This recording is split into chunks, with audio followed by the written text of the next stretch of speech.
Hi, good morning. For those who have just joined us, you're in for a very special treat. As the team begin to set up behind me, I'll introduce a little bit about our next team who are from an amazing company called Good Labs Studio. So as the boys set up, I'll introduce the team. So we've got an international team. We've got Hussein, Thomas, who are from Canada. And we also have Hugh, who's from Vietnam.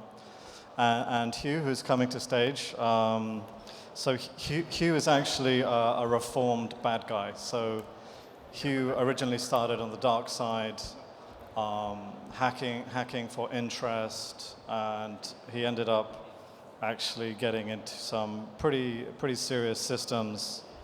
I managed to, hack some databases and dump 200 million US customer records. So he's got some good skills, obviously, and he's put those to the use of good for helping people and organizations with Good Labs. So the team are going to basically be doing a live hack for you today, so you're in for a real treat. So, roughly, like 5 minutes, or? Do you want to start talking?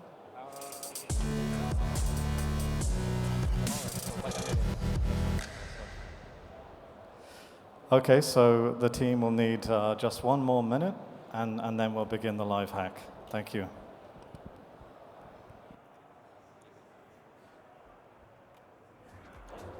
So one thing you really want to, so if you've never seen a hack before or you've never actually hacked yourself, this is a really good opportunity to try and get information of how it's done, how to see how it's done from, guys who really know what they're doing. So handing over to the Good Labs team. Thank you, gentlemen.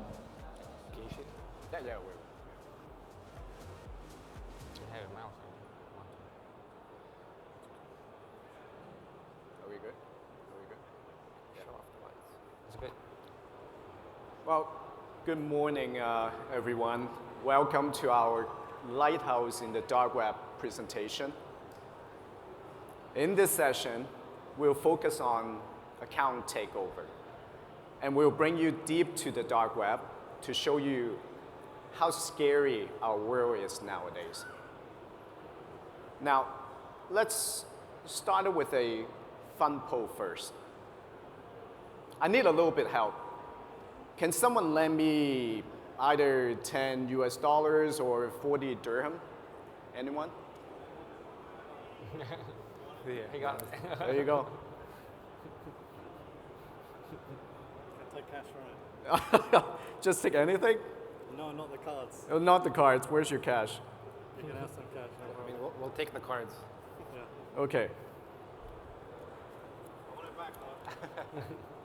We want to show you how much this dam will be able to actually cause damage. Now, how long do you think that it will take for a fraudster to take over a victim's account? Is it A, 1 minute, B, 5 minutes, or C, 10 minutes?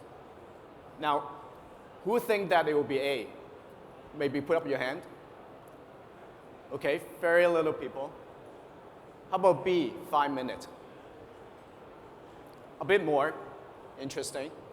What about C, 10 minutes? Okay, got one. Now, I'm not going to tell you the answer.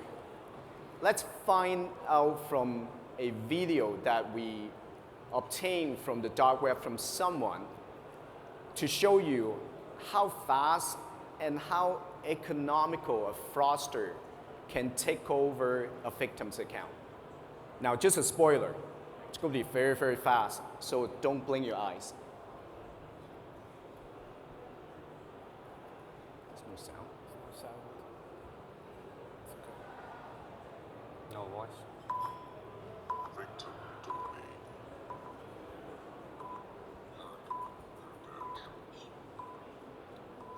Use credentials for $10.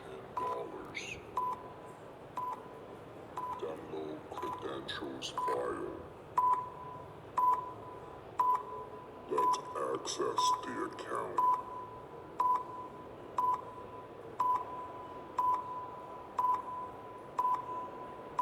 Find the right credential.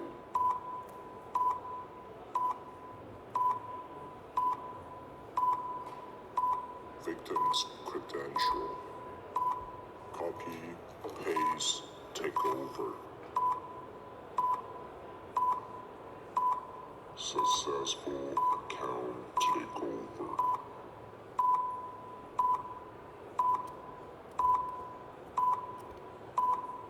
Account takeover under 1 minute. So there you go. It only takes someone under 1 minute, $10 to take over your account. It's good. It's good. No, it's good. Right? Thanks. So before our presentation, do allow me to introduce ourselves. My name is Thomas. I'm one of the co-founder at Good Labs Studio.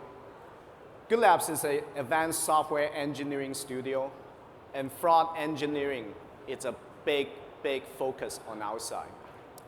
We help many organizations, include particularly in the financial industry, to build bespoke fraud hunting platform, ingesting and analyzing over 10 terabytes of fraud data in a near real time on a daily basis. And our AI team also helped the organization to train the machine learning model to build up their customers' persona in order to detect anomaly. We are a very business-first driven engineering firm. Everything is led by the domain expert, not by the software engineers. In the fraud hunting team, our fraud engineering service is led by Hussein and also Hugh. Hussein has a very deep criminology background. So director of fraud and financial crime. He was one who spearheaded to bring Hugh in as our special fraud advisor. Hugh is a reformed fraudster who started his fraudulent activity when at the age of 15, single-handedly took over 200 million account in US and went to federal prison for 7 years. Now he's a reformed fraudster to help Vietnamese government to fend off fraudulent activities. And he's our special advisor to help us build out our ground zero solutions to help our customers to fend off fraudulent activities also. Hussein, why don't you take over to talk about account takeover to the audience?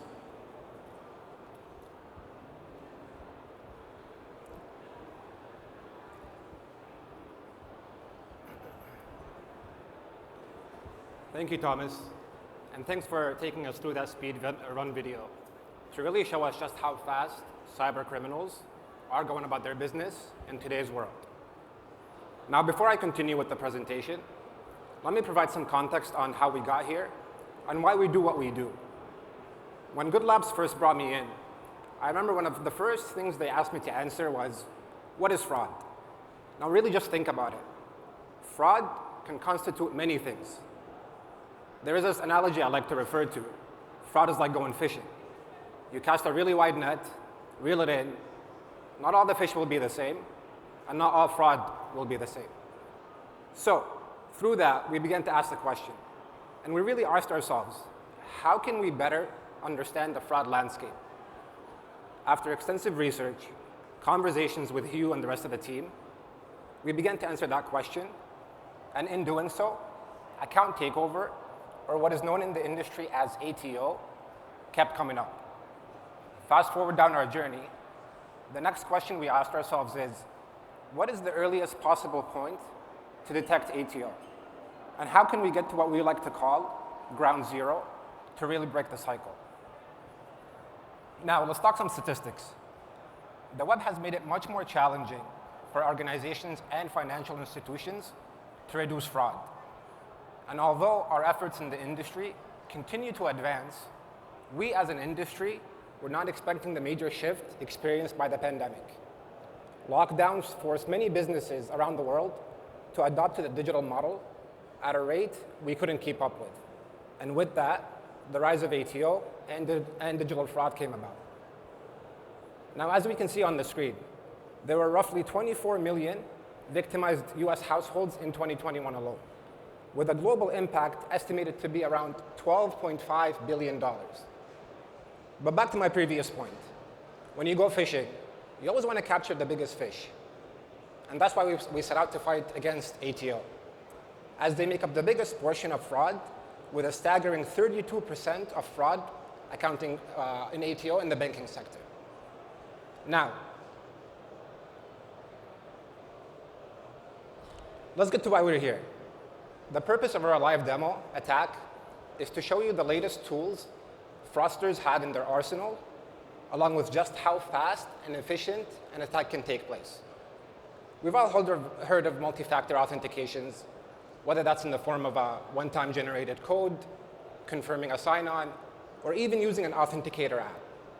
But in the current landscape, fraudsters are able to bypass these authentication methods and gain access to your account. But let's just really briefly talk about this 2FA killer that we're talking about. Many organizations around the world, including tech giants like Microsoft and Google, rely heavily on 2FA to authenticate legitimate logins. But as I mentioned previously, such authentication methods are compromised in today's world, leaving these organizations to deal with massive amounts of ATO. This proposed 2FA killer is what's known as a reverse proxy, named the evil GISEC proxy, which is a popular and powerful reverse proxy that captures cookies and session data and allows cyber criminals to access your account. Let's hit next. Now, let's do a real quick fun demo before we start the live demo. How much do you think it costs to use the evil proxy? Is it A, $300 per month, B, $3,000 per month, C, $500 per month? Any hands for A? Very nice. B, 3,000? Okay. And how about C, 5,500?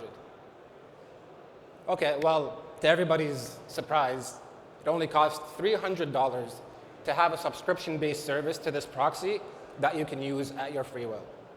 Having said that, let's start the fun here. Hugh, I'll pass it over to you. Right. Thank you, Hussein. Today, I'm going to do a live demo attack. We call the reverse proxy phishing. It means the hacker will be in the middle, the man in the middle of this attack. And it will kind of like build reverse proxies to impersonate real websites. And the man in the middle, which means the hacker in here, he will steal the cookies along with the true FAs and username and passwords. All right. So this is the monitor of the attackers. And the second monitor will be these victims monitor. And I come back to this monitor of the attackers. Now I run the tool.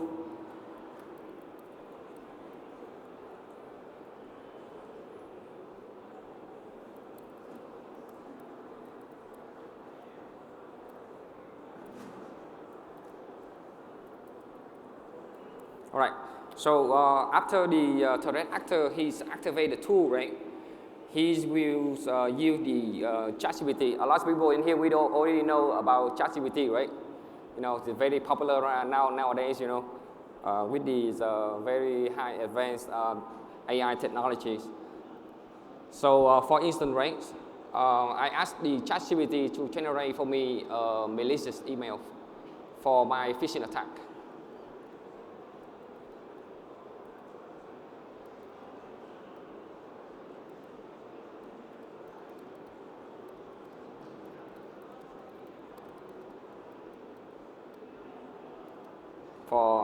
And in this demo, I will do a live demo of reverse proxy phishing attack on the Airbnb.com.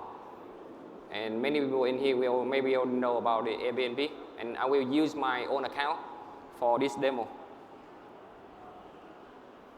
So the ChatGPT will generate the email for me. Very easy and simple, right?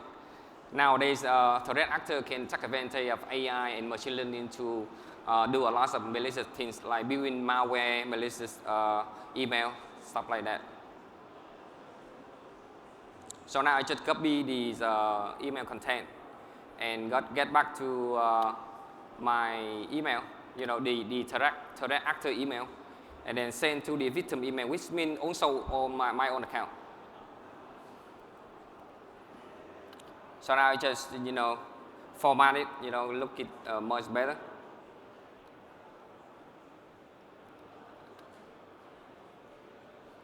Okay.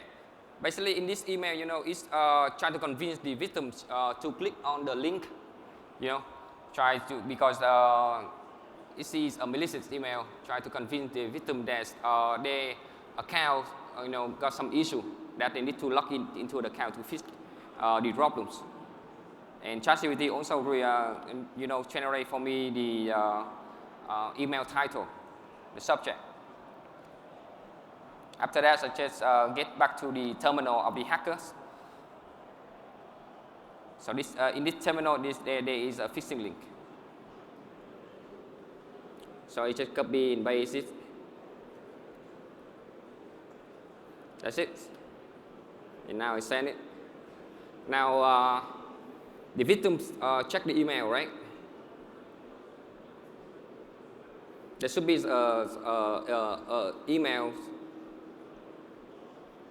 from these attackers. Now you see the victim received the emails.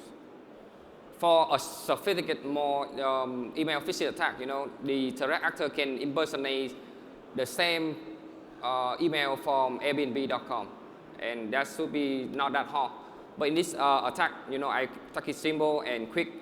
So when the threat actor when the victim click on the link, because he's so worried, his account got some security issue. So when the victim click on the link, right, it will pop out a look-alike Airbnb.com. But can you guys notice something? Airbnb. It's not Airbnb. So just one little character difference. And this is a reverse proxy phishing attack.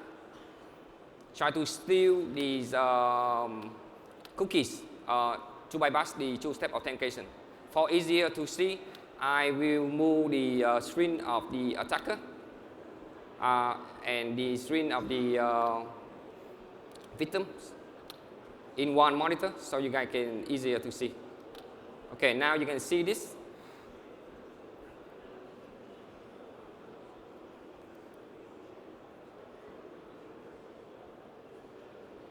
Okay, I will use my own phone numbers in Dubai.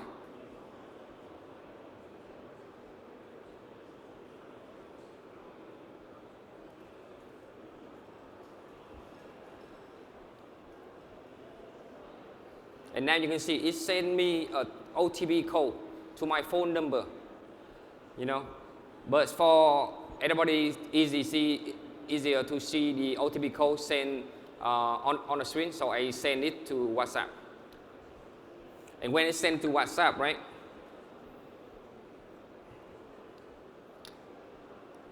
there is OTP code, just send it, just a minute ago. So I just copy the OTP code and get back to this monitor. And if you can see this, in this monitor you can see the victim's monitor on the right side and the attacker monitor on the left side. So I just paste these OTP codes to verify my account. So this time, the victim didn't know what's going on. He just logged in, he still see that he's still logging into his account, everything looked good, but it said the website is just a little bit different. Not Airbnb, but Airbnb. So this time is I get the attacker, right? Now I get the full screen. Okay, this time the attackers get the cookies already. So the cookies in here, the cookies number 10, just generated from these. I just copy it. That's all right. Okay, after I copy it, okay.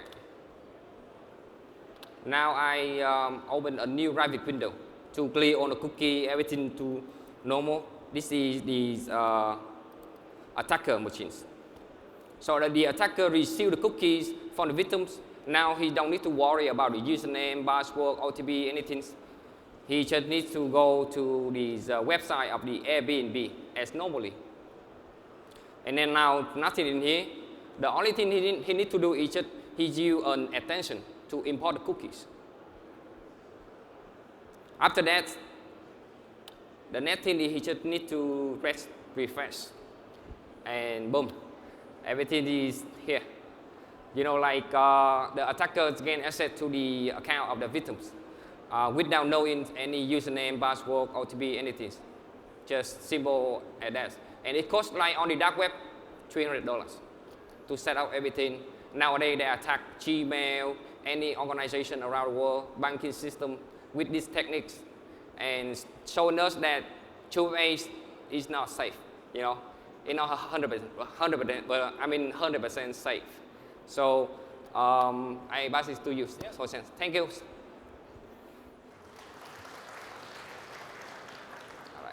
Thank you, Hugh. I think that definitely is going to give me some nightmares tonight.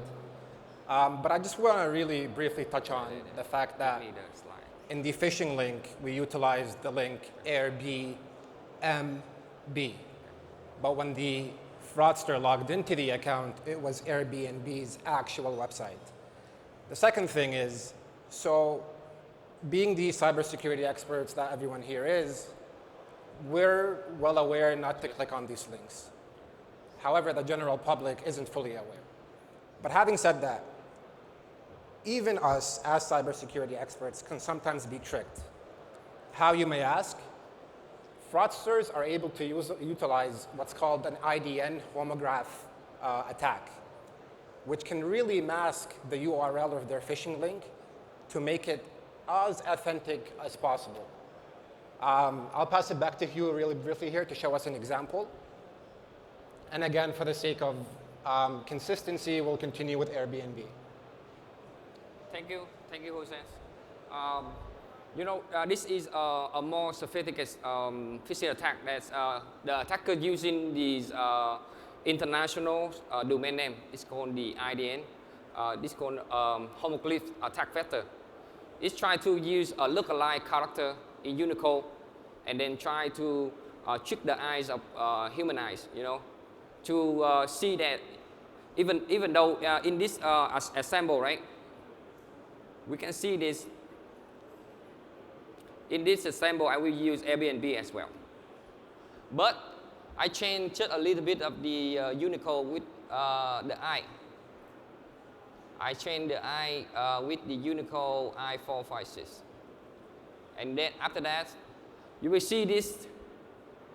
When I right after the victims click on this link, it shows to us there's Airbnb, right? But exactly it's not. It's totally different. When click on this, it's a totally different website. It's something like this one. So this is these techniques have been used a lot by many threat actors, like advanced threat actor, always so-called the APT, to try to get into the organization, and then along with the using the reverse proxy phishing to stealing cookies and bypassing the two-step authentication. Thank you. So this wraps up our presentation for today. Our fraud team is currently preparing our next webinar on weaponizing AI for our customers. Hugh touched on a little bit on how easy ChatGPT can generate a phishing email. In our next webinar, we will show you how fraudsters can use advanced AI to deepfake in their fraudulent activities. If you're interested, just let us know and we can arrange a private session for your organization. In relation to what we presented today, we devised proactive measures that we cannot discuss openly. So if you're interested, please feel free to swing by our booth, Hall 4, Pod 19, and we can talk in more detail. And I think we have 4 more minutes for questions and answers if anybody has any. Okay, so we're opening up the floor for questions now. So if anyone has any questions, please raise your hand and we'll get a microphone to you. If anyone has any questions, any at all? Any questions about the attack technique? Yes, please, can we have, thank you, the lady sitting at the front on the left, if you can please tell us your name and where you're from as well, thank you. Right here, right here.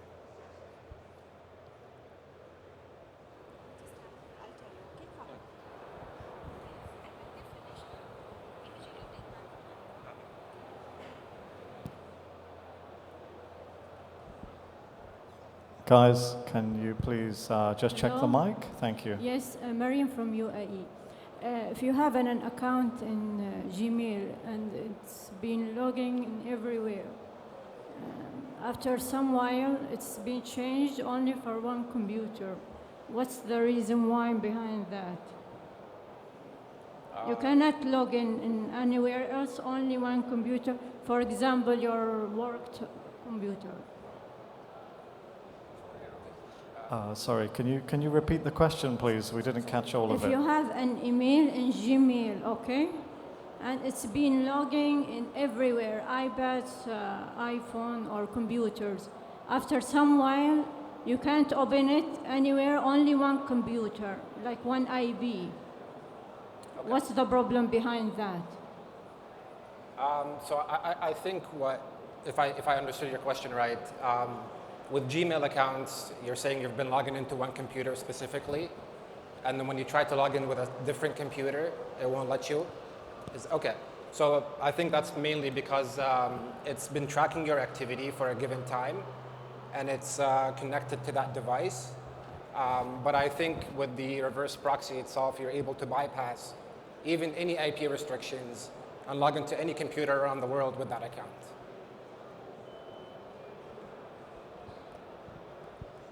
Okay, I think we have time for maybe 1 or 2 more questions. Okay, thank you. If you can please tell us your name and also where you're from. Thank you. Thank you for the session. My name is Riyad. I'm from Jordan. At the beginning, you said that multi-factor or two-factor can be bypassed, and actually still multi-factor is very important, and the flaw is not in the multi-factor, but in the man-in-the-middle attacks or session hijacking. So still the multi-factor is necessary, but using a proxy to hijack the session is the important thing. Now, if we invoke multi-factor authentication at different stages during the journey while the customer is logged in. For example, when the customer wants to do a transaction or make a booking, at that time also we invoke multi-factor. Do you think this will make it harder for attackers to do the attack? Yeah, Thank you. I think, do you want to answer that question? So he's suggesting that we invoke multi-factor authentications in multiple steps. So the multi-factor authentication not only happens when you log in, but when you're attempting to make a reservation as well.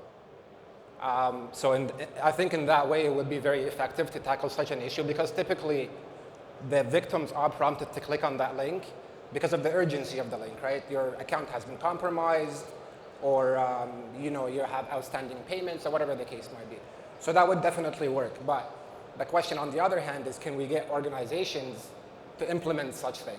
Because you have to also remember that when we enhance our verification process, we enhance our customer friction process. And with customer friction, you're going to lose a lot of clients. So it's a good point, but I think businesses have also to think about their customer friction aspect of things. Okay, so I think that's all the time we've got for questions. But before we wrap up the session, Thomas, can you please come back to the stage? Thomas left us. I just want to leave some key points here. So come here. Look, we all have times in our life where we're all growing and coming out of tough growing pains. We always get these amazing uplifts in life. So my new friend here, Hugh, has been through a massive turning point in his life. And I'd just like to congratulate him on his strength and his journey going forward. Yes, well done. And also the co-founder of Good Labs, Thomas, for leading, showing us how we should run companies and get the best talent we can. So please give a massive round of applause again for the team from Good Labs. Thank you. Thank you. Thanks, everybody. Thank you.